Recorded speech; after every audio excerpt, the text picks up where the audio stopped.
और ये है हस्तिनापुर कुमार, सम्राट धृतराष्ट्र के पुत्र।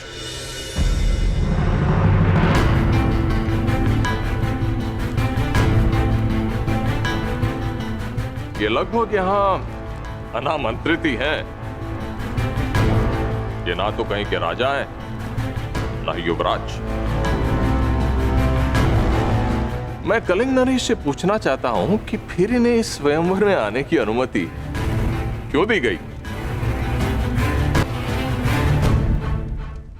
इन्हें अनुमति मैंने दी है शल्यराज, सम्राट धृतराष्ट्र के अनुग्रह पर।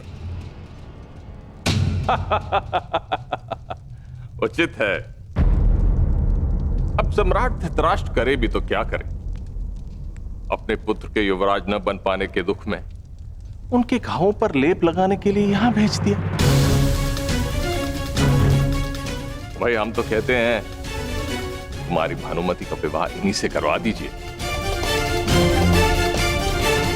कदाचित विवाह के शुभ अवसर पर इन्हें मुकुट पहनने का सौभाग्य मिल जाए।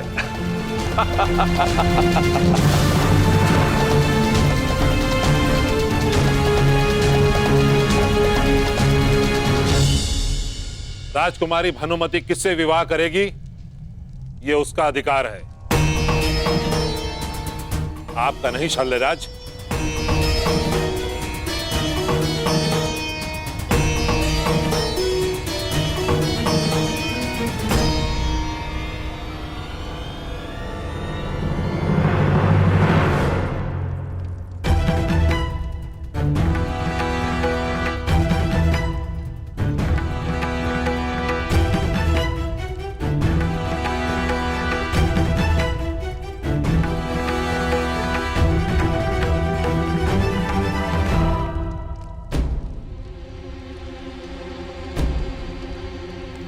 मित्र, अपने क्रोध पर नियंत्रण रखो।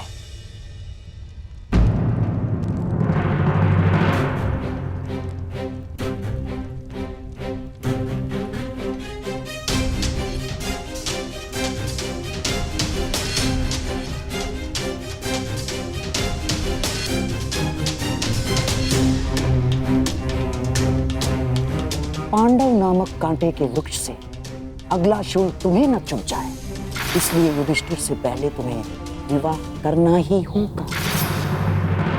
बस।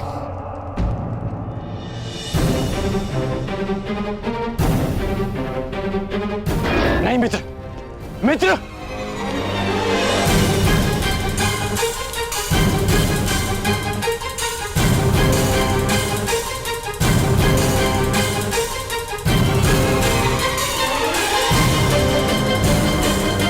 ये अपराध है,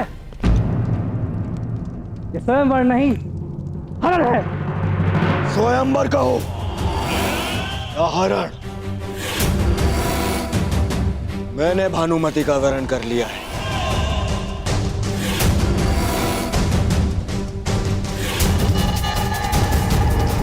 और अब भानुमति का विवाह मुझसे होगा, दुर्योधन से।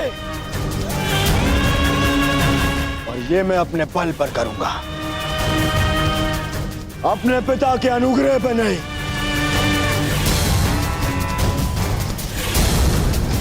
तुम में से जिसकी भी बाहु में बल हो,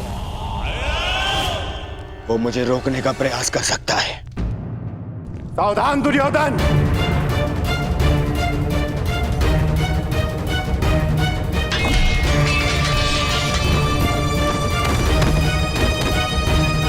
अरे स्वयंवर में हस्तिनापुर का आमंत्रित कुमार स्वयंवर का हरण कर ले, ये हस्तिनापुर की मर्यादा का हनन है और नारी की गरिमा का भी। युवराज का अनुज होने के नाते मैं ये नहीं देख पाऊंगा। आज आप मुझे मत रोकेगा।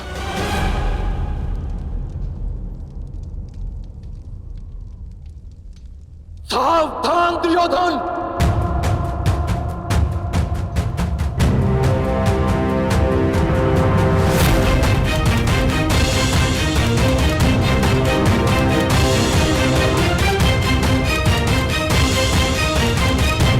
या तो राजकुमारी भानुमति को छोड़ो या फिर युद्ध के लिए प्रस्तुत हो जाओ। अब मैं भानुमति को छोड़ूंगा और न ही तुम्हारे साथ मैं युद्ध करूंगा अर्जुन।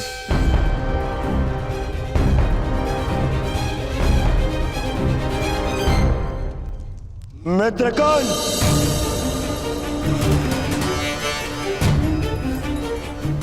जिस प्रयोजन से मैं तुम्हें साथ लाया उसे सिद्ध करो।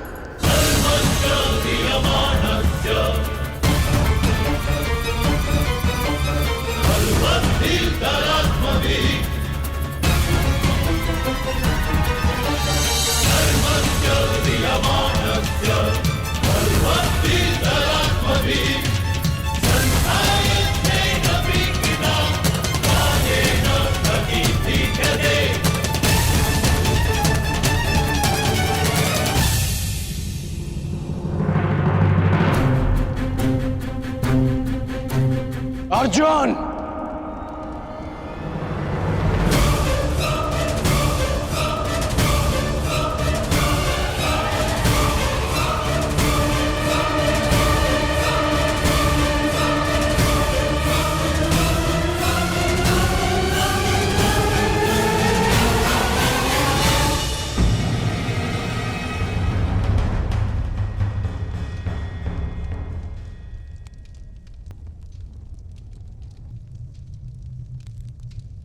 आज तुमसे ये युद्ध मेरा मंतव्य नहीं, कर्तव्य है।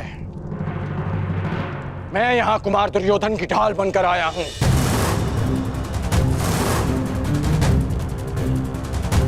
आज हमारे बीच कोई नहीं, ना आचार्य द्रोण, ना पितामह, ना दिन बीतने की चिंता और ना ही किसी निर्दोष के मारे जाने का भय। हाँ, ये मेरे युद्ध की ललकार भी है और मेरे कर्तव्य की पुकार भी मुझे स्वीकार है।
रुक जाओ।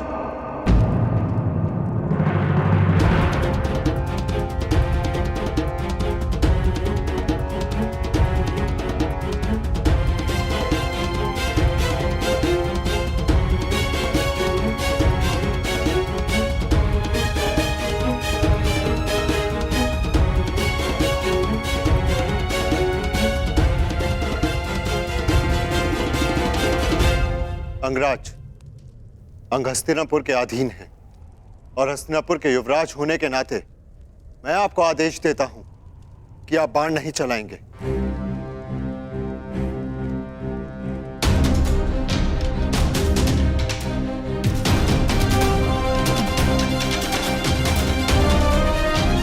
और अर्जुन, यदि तुम्हें अपने ज्येष्ठ भ्राता का तनिक भी मान है तो तुम प्रहार नहीं करोगे।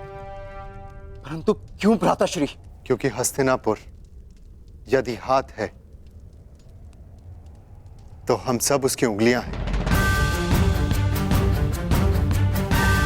और एक ही हाथ की उंगलियां एक दूसरे को नहीं मारती।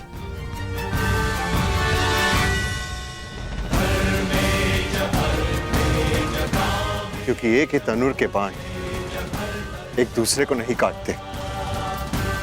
दुर्योधन ने उचित किया या अनुचित, ये एक पारिवारिक प्रकरण है। इसका निर्णय हस्तिनापुर में लिया जाएगा, यहां नहीं।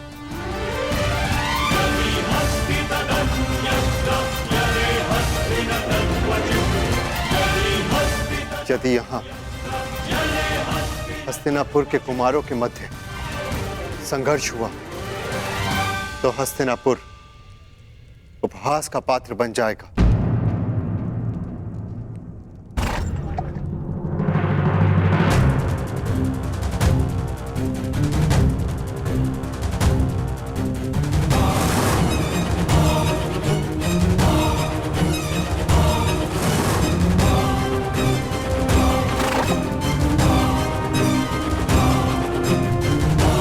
दुर्योधन,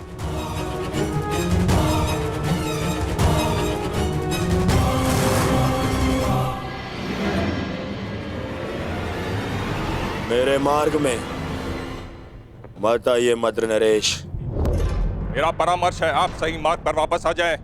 हस्तिनापुर कुमार, राजकुमारी भानुमति को छोड़ दो या फिर अपनी धृष्टता का परिणाम भुगतने के लिए तैयार हो जाइए।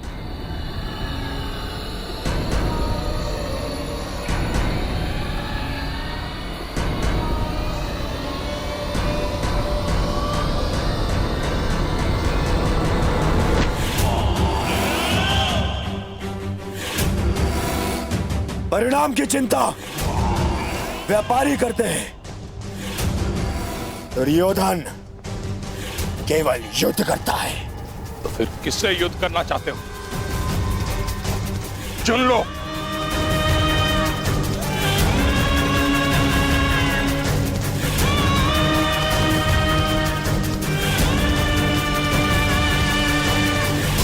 इससे इससे और आपसे भी।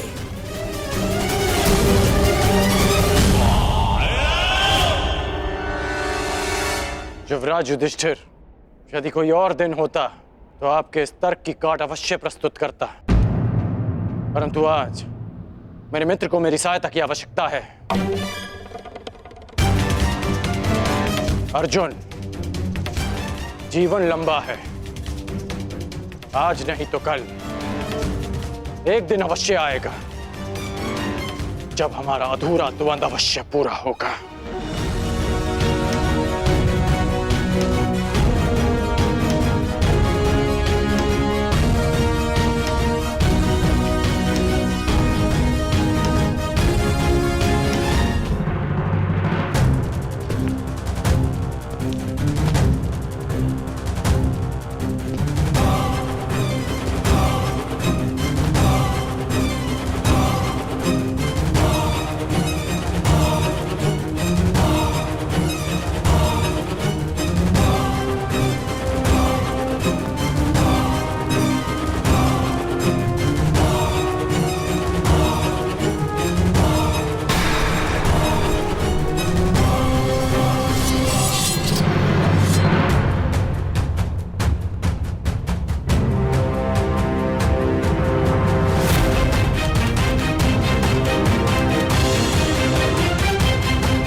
भाईगण, तो मेरी चिंता छोड़ो, भानुमति को रोको।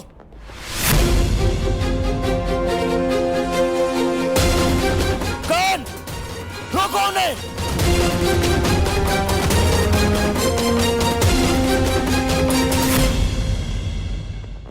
तुम्हारा मान और प्राण सुप्रिया का उत्तरदायित्व है।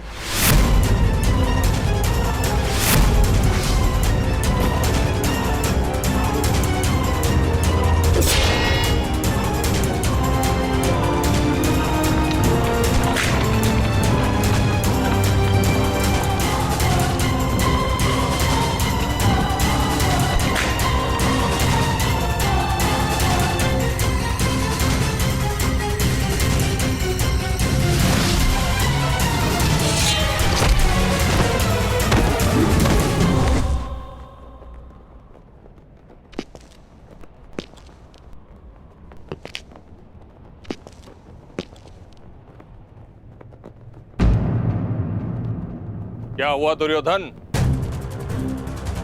बहुत बड़ी बड़ी बातें कर रहे थे और अपनी सहायता के लिए एक सूत पुत्र को बुला रहे। एक समय वो था जब गंगा पुत्र देवव्रत ने अकेले 3 काशी कन्याओं का हरण किया था,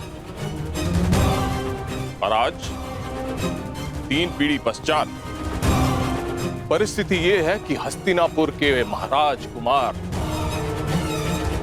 अपनी सहायता के लिए एक सूत पुत्र को बुला रहे हैं। मद्र नरेश! अरे दुर्योधन, क्या हुआ? क्रोध आ गया? आक्रमण करोगे तो करो, मैं प्रस्तुत हूं। सावधान!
ना हिलने का प्रयास करना और ना राजकुमारी भानुमति को स्पर्श करने का, वरना अपने प्राण से जाओगे।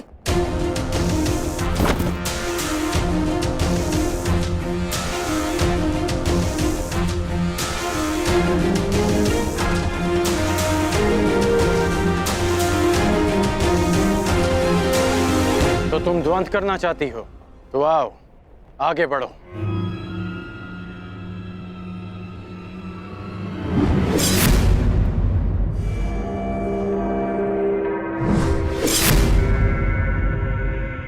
सावधान सुप्रिया!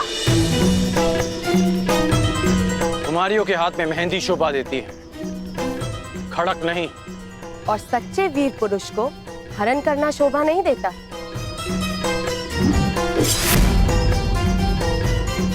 जितनी तीव्रता तुम्हारी जीभ में है, उतनी तीव्रता तुम्हारे प्रहार में नहीं कुमारी। रुक जा। जो रुक गया वो विजय कैसे प्राप्त करेगा?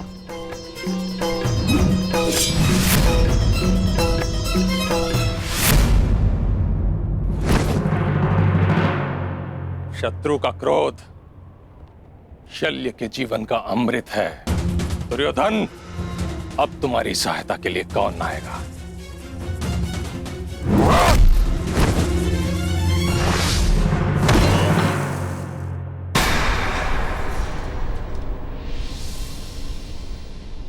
बस हुआ, खेल समाप्त।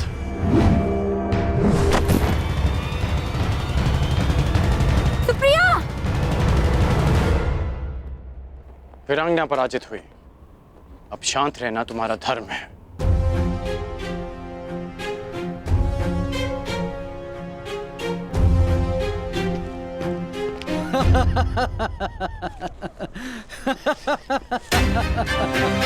बस करो हस्तिनापुर युवराज, क्यों कौरव वंश को लज्जा रहे हो? अपनी गदा उठाने के लायक तो हो नहीं, भानुमति को कैसे ले जाओगे? हम सबका अपमान करने वाले, देखते हैं अपना मान कैसे बचा पाओगे। अपमान का प्रतिकार है शत्रु के प्राण।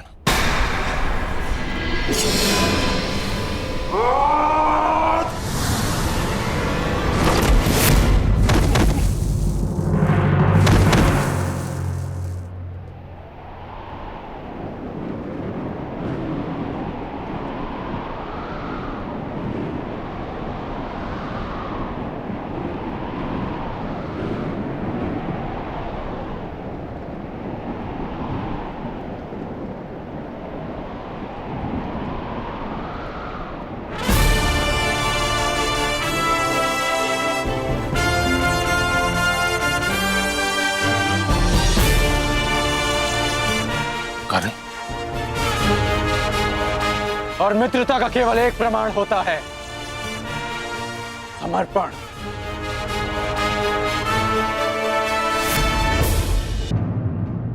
एक मित्र के लिए सबको शत्रु बना लेना मूर्खता है युवराज।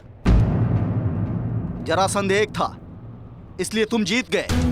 मगर हम अनेक हैं, हमें कैसे हराओगे?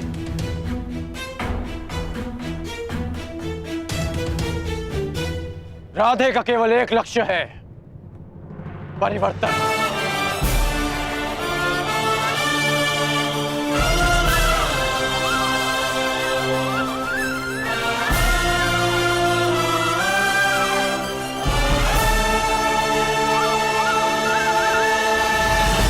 यदि किसी में भी बल है तो आगे बढ़ो।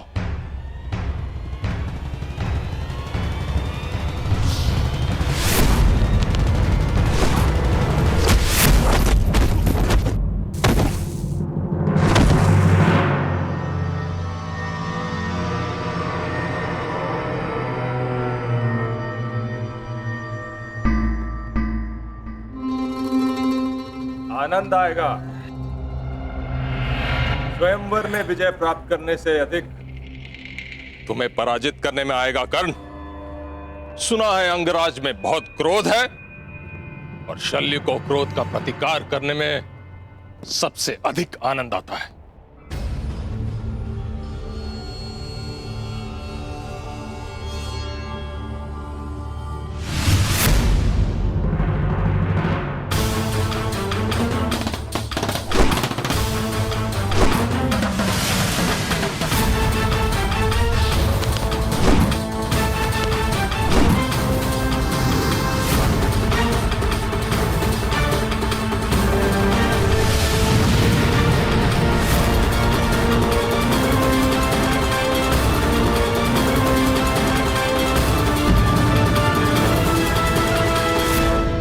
जितने कठोर तुम्हारे बाण है कर्ण, उतना ही कठोर तुम्हारा हठ भी है।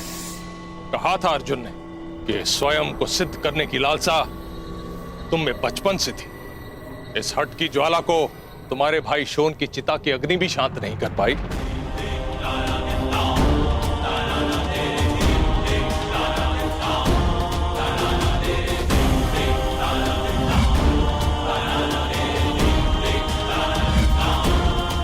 क्रोध आ रहा है कर्ण।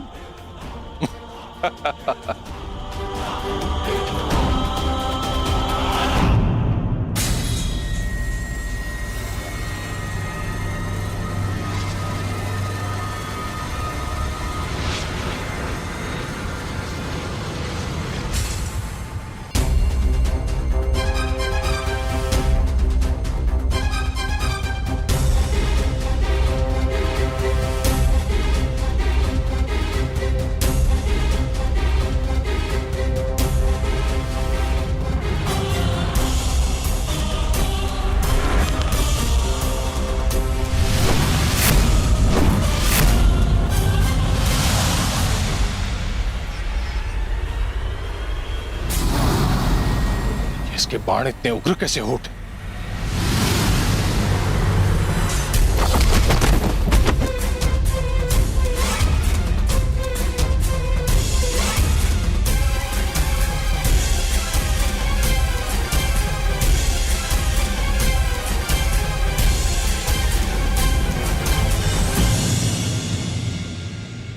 तुम्हारे क्रोध से मुझे शक्ति मिलनी चाहिए थी, फिर ऐसा क्यों नहीं हुआ?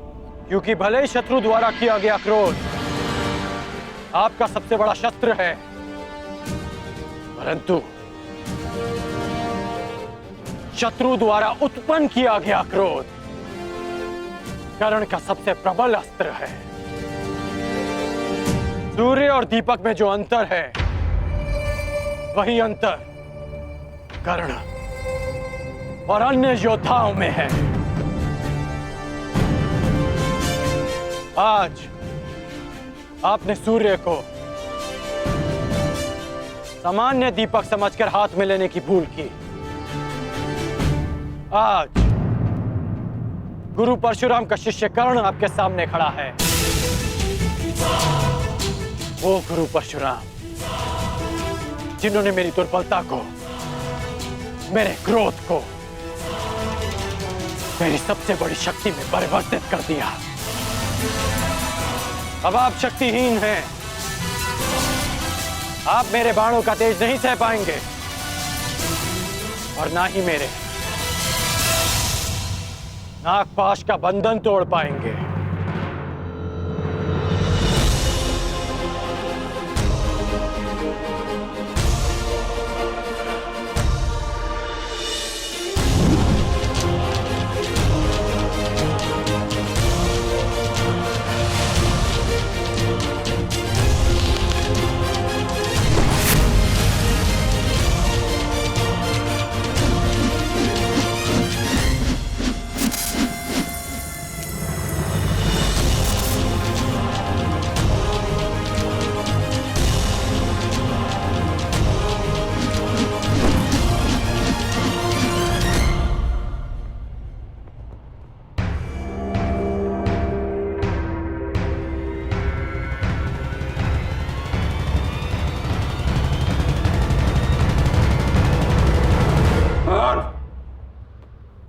मुझे बंधन में मत बांधो कर्ण, हमारा वध कर दो, नहीं तो शल्य को कभी शांति नहीं मिलेगी।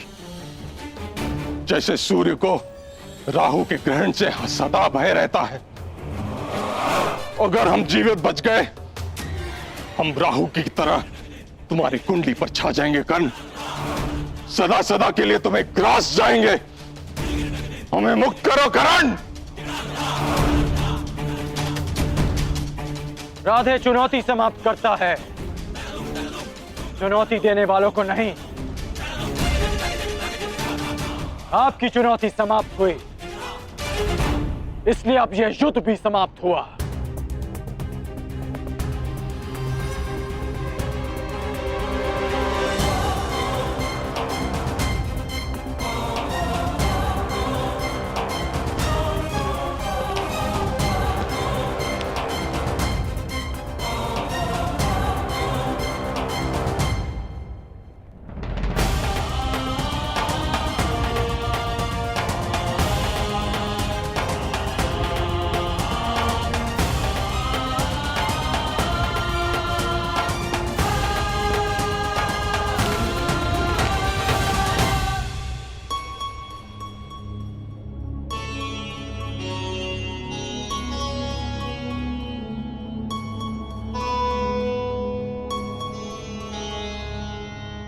सखी, मैं तुम्हें छोड़कर कहीं नहीं जाऊंगी।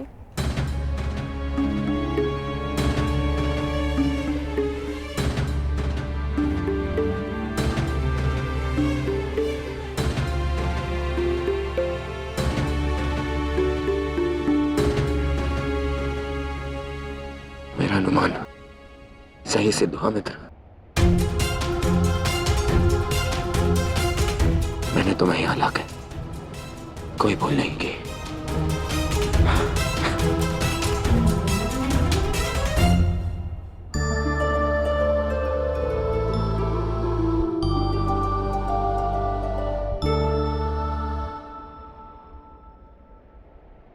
चंद्रमा की ओर देख के समय व्यर्थ मत करो करना। तुम्हें अभी एक और वचन को पूर्ण करना है। पूर्णिमा के पूर्ण होने से पूर्व हमें अंग प्रदेश पहुंचना है। चलो मित्र।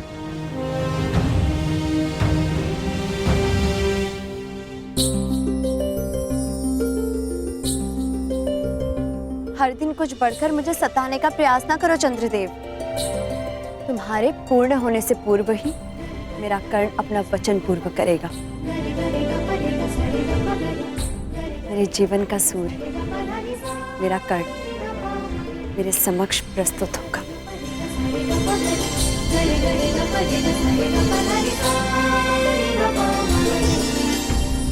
दुर्योधन ने जो किया वह उचित नहीं महाराज। कलिंग और हस्तिनापुर की प्रतिष्ठा के साथ खेल किया उसने। तुम भी तो वहां थे युधिष्ठिर। युवराज और ज्येष्ठ भ्राता होने के नाते तुमने दुर्योधन को क्यों नहीं रोका? जयेश पिताश्री, मैंने प्रयास किया, परंतु उन्होंने युवराज का अनुरोध ठुकरा दिया और ज्येष्ठ भ्राता होने के नाते भ्राताश्री का यह मानना था कि हस्तिनापुर के दो कुमारों के बीच का संघर्ष हस्तिनापुर को उपहास का पात्र बना देता।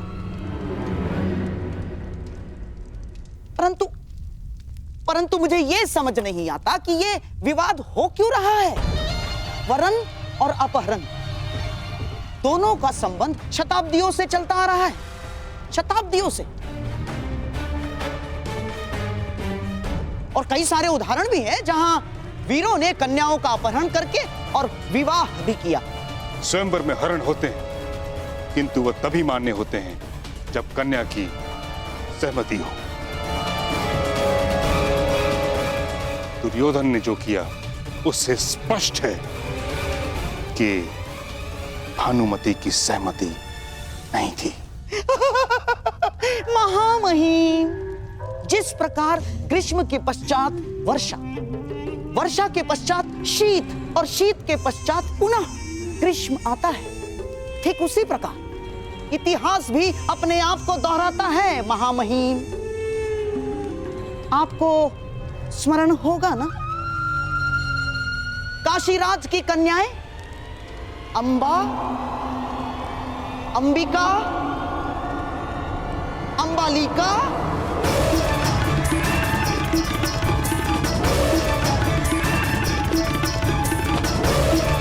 बस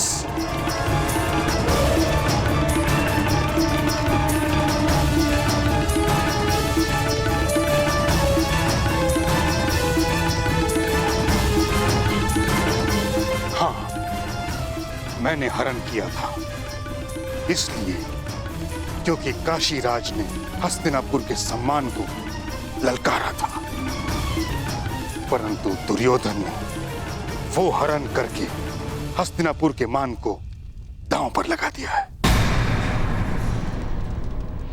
जो मैं कभी होने नहीं दूंगा।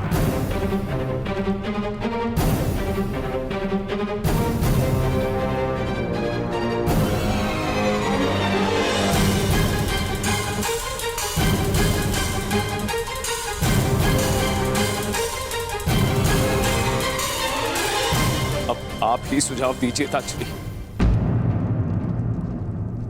कि इस विषय में किया क्या जाए। यह समय विचार और सुझाव का नहीं महाराज, प्रतिक्रिया का है। दुर्योधन और कर्ण कलिंग से निकल चुके हैं, अर्थात वो दोनों अंग प्रदेश की ओर जा रहे हैं। मैं शीघ्र ही अंग प्रदेश की ओर प्रस्थान करना चाहता हूं। प्रयास ये है कि कलिंग कुमारी को सकुशल कलिंग लौटा दिया जाए।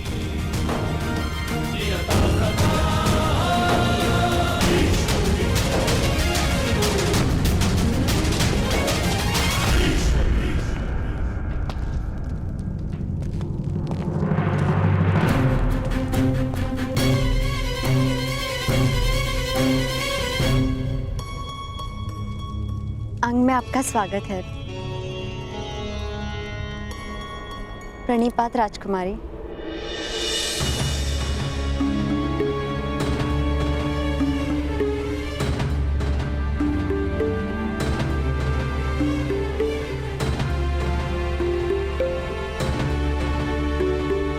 पधारिए पधारिए पधारिए। आइए।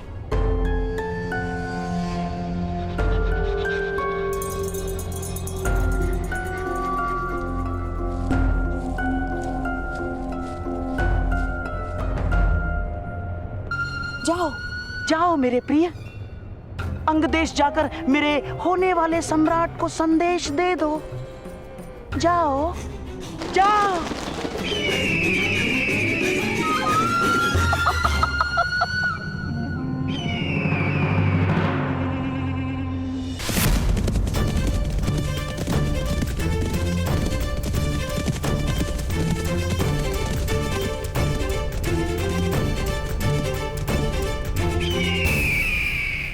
ये तो मामाश्री का पालतू पक्षी है।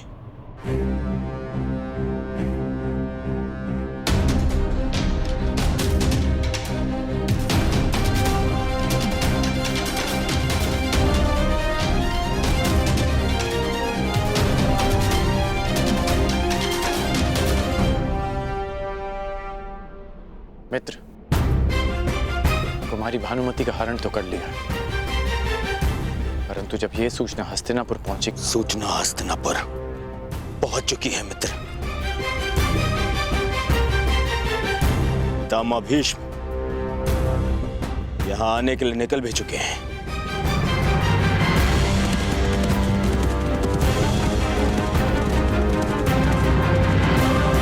मुझे अभी और इसी क्षण भानुमति से विवाह करना है, और वो भी यहीं अंग में।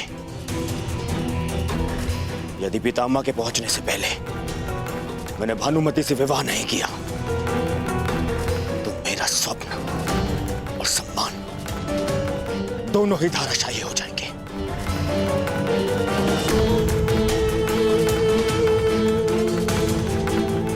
परंतु मित्र, कुमारी भानुमति, क्या वो इस विवाह के लिए अपनी स्वीकृति देंगे? यदि स्वीकृति होती तो मैं उसका हरण ही क्यों करता। मुझे भानुमति से शीघ्र ही विवाह करना है। स्वयंवर से आपने मुझे अपहरित किया है कुमार। मैं विवाह के लिए प्रस्तुत हूँ, परंतु यदि आपको मुझसे अंग में विवाह करना है तो मेरी एक शर्त है, और आप पर एक बंधन। ऐसा बंधन? अपहरण एक का नहीं, 2 कन्याओं का हुआ है, तो विवाह भी 2 कन्याओं का ही होगा।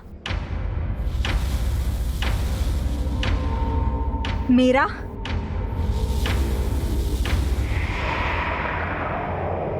और सुप्रिया का।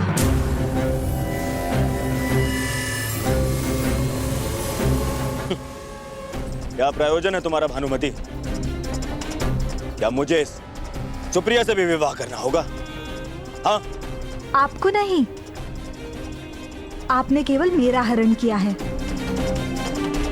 सुप्रिया से विवाह उसे करना होगा जिसने हरण में सहायता की है।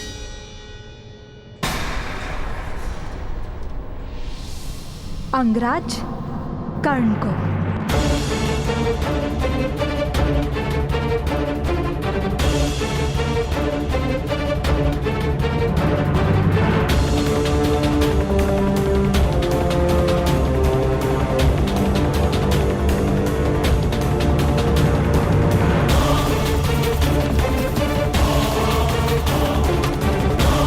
कर्ण को। कहिए कुमार, क्या ये बंधन स्वीकार है? बस कुमारी, जो दुर्योधन बलपूर्वक तुम्हारा हरण कर सकता है, वो दुर्योधन बलपूर्वक तुमसे विवाह भी कर सकता है, बिना किसी अनुबंध को माने। यदि आप ऐसा सोचते हैं तो एक पग आगे बढ़ाइए कुमार।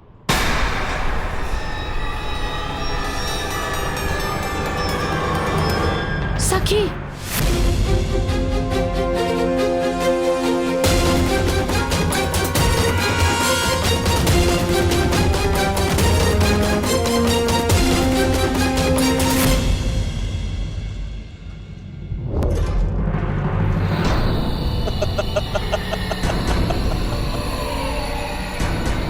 कुमारी, क्या आप हम पर प्रहार करेंगे?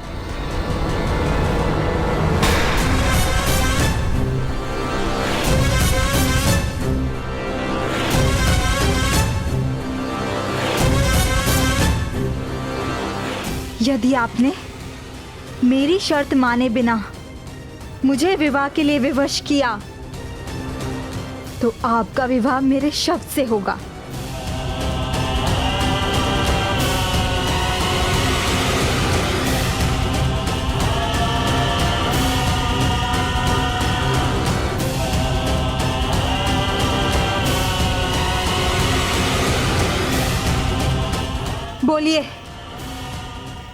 स्वीकार है?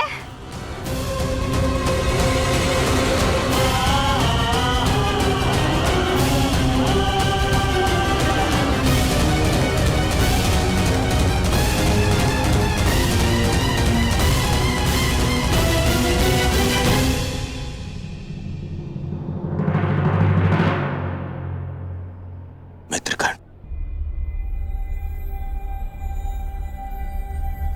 प्रश्न मेरे विवाह का ही नहीं है, तुम्हारे मित्र के अभिमान का भी है। सुप्रिया से विवाह कर लो मित्र, अन्यथा जो परिवर्तन का स्वप्न हमने देखा है वो भी पूर्ण नहीं होगा। यदि मेरा पुत्र युधिष्ठिर के पुत्र से पहले जन्म ना ले पाया तो तुम्हारा समाज परिवर्तन का स्वप्न भी पूरा नहीं होगा। कर लो सुप्रिया से विवाह।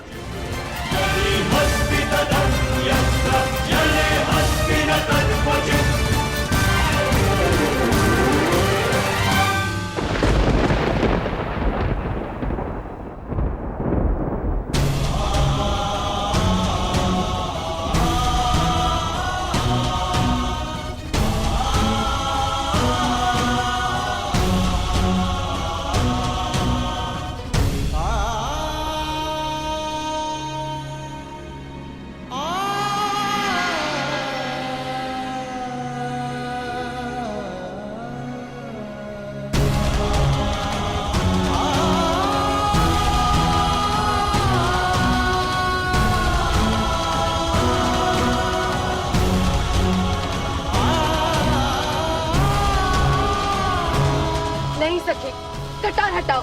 नहीं सुप्रिया, अब तो मेरा विवाह इसी शर्त पे होगा, जब अंगराज तुमसे विवाह करेंगे।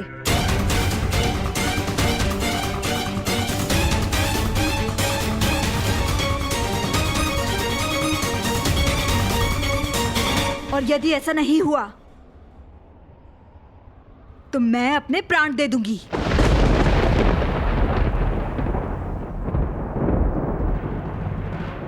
फिर सारे संसार को ज्ञात हो जाएगा कि किस प्रकार हस्तिनापुर के महाराजा कुमार ने अपने मित्र कर्ण के साथ मिलकर दोनों कन्याओं के साथ अन्याय किया।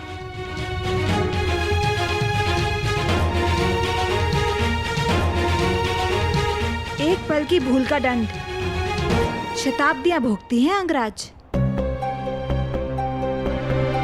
और कल यदि आपको अपयश मिला तो पीढ़ियों तक भुलाया नहीं जा सकेगा।